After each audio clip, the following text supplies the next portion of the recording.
Hello dear students, आप सभी का मेरे यूट्यूब चैनल में हार्दिक स्वागत है। आज के इस वीडियो में हम लोग देखने जा रहे हैं नियत त्वरण से सरल रेखा में गति के समीकरणों की कुछ विशेष स्थितियाँ।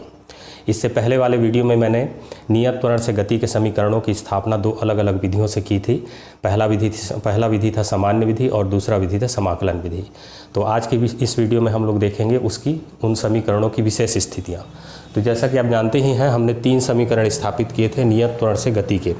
पहला समीकरण है v = u + at, दूसरा समीकरण है s = ut + 1/2 at², और तीसरा समीकरण है v² = u² + 2as। यहाँ u प्रारंभिक वेग है और v अंतिम वेग है, a उसका नियत त्वरण है, t लिया गया समय है और t समय में चली गई दूरी को हम लोग s से व्यक्त कर रहे हैं। तो पहली जो विशेष स्थिति लेने जा रहे हैं वो है यदि वस्तु विरामावस्था से चलना प्रारंभ करे।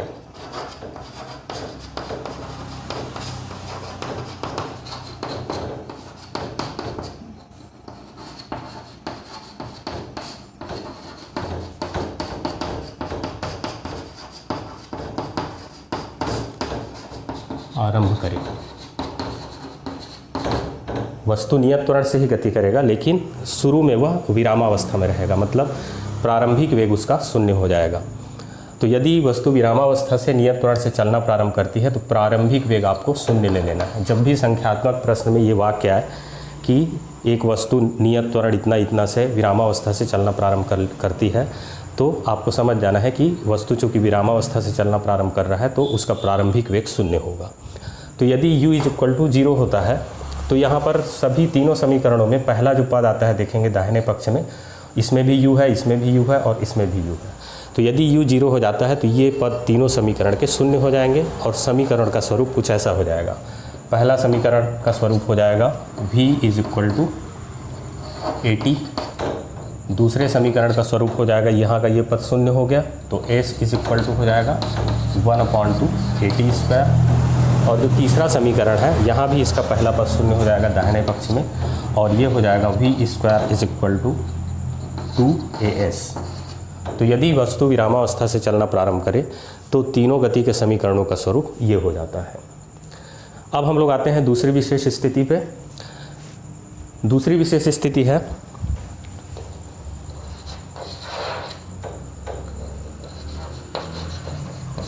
यदि वस्तु का त्वरण ऋणात्मक हो।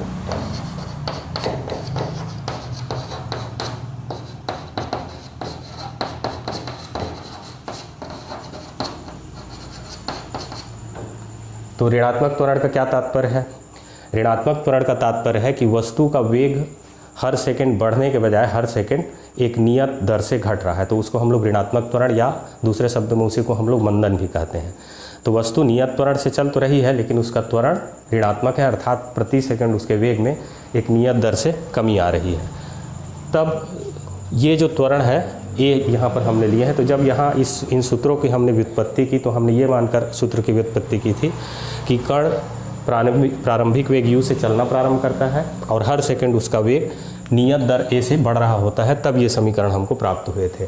तो इसलिए यदि त्वरण ऋणात्मक हो तो उस स्थिति में जहाँ जहाँ पर भी यहाँ a आता है वो ऋणात्मक हो जाएगा और इसका स्वरूप इस तरह से हो जाएगा। पहले समीकरण का स्वरूप हो जाएगा v = u - at और दूसरे समीकरण का स्वरूप हो जाएगा s = ut - 1/2 at² और तीसरे समीकरण का स्वरूप हो जाएगा v² = u² - 2as यदि त्वरण ऋणात्मक होता है। तो ये दूसरी विशेष स्थिति हो गई। पहली विशेष स्थिति यदि वस्तु विरामावस्था से चलना प्रारंभ करता है और दूसरी स्थिति हो गई कि यदि वस्तु का त्वरण ऋणात्मक हो तो ये हो जाएगा। अब उसके बाद अगली विशेष स्थिति में आते हैं यदि वस्तु पृथ्वी के गुरुत्व के अधीन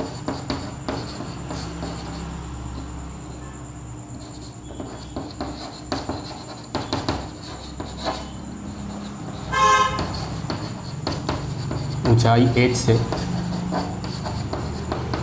स्वतंत्रता पूर्वक गिर रहा हो।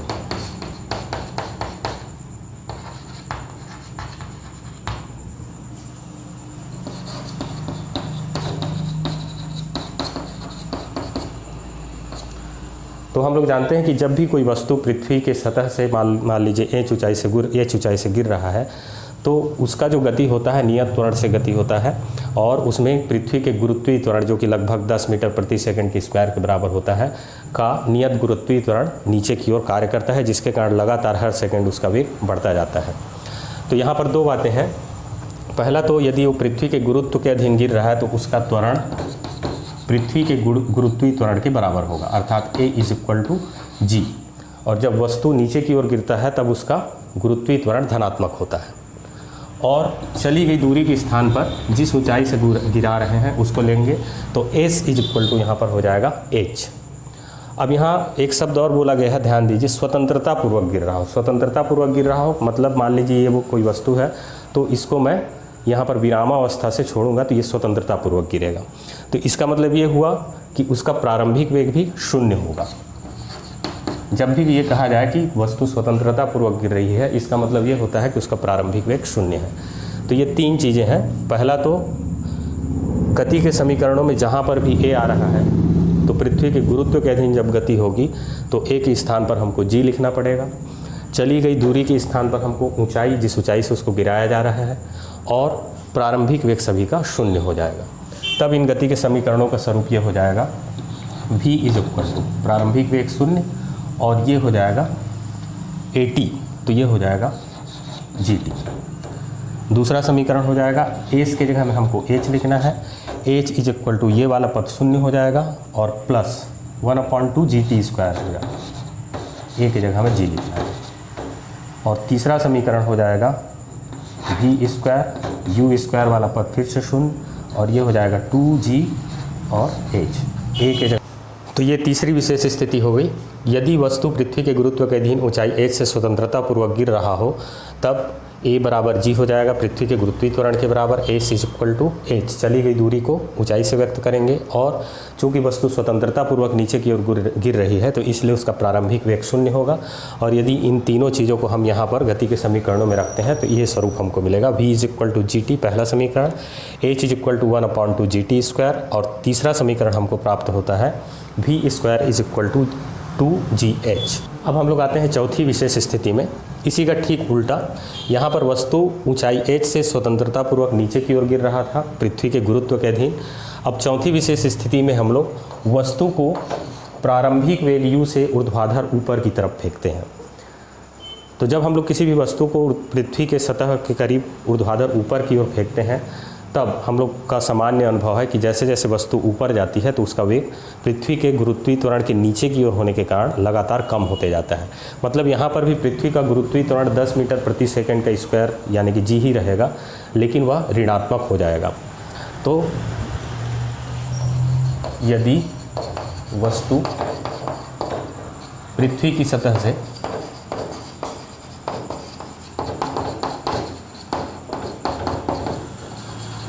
प्रारंभिक वेग u से ऊर्ध्वाधर ऊपर की ओर फेंका जाए,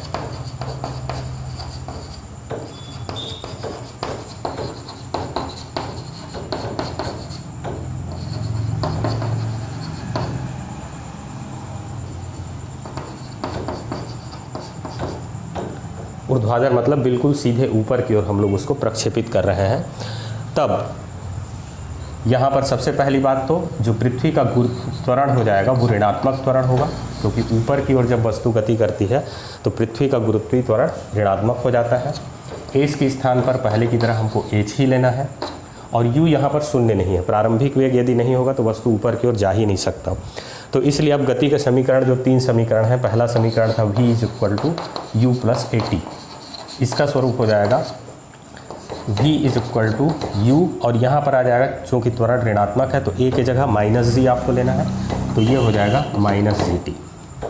दूसरे समीकरण का स्वरूप s = था ut + 1/2 at², तो इसका स्वरूप हो जाएगा s के जगह में आपको h लेना है, h = ut माइनस हो जाएगा 1/2 gt²। और तीसरा समीकरण है v² = u² + 2as, तो यहाँ ए की जगह में माइनस जी लेना है और एस की जगह में एच लेना है। तो ये हो जाएगा v square is equal to u square minus 2 a की जगह में जी और एस की जगह में एच। तो ये चौथी विशेष स्थिति हो गई कि यदि किसी भी वस्तु को पृथ्वी की सतह से ऊर्ध्वाधर ऊपर की ओर प्रारंभिक वेग u से फेंका जाता है तब गति के समीकरणों का स्वरूप ये हो जाता है।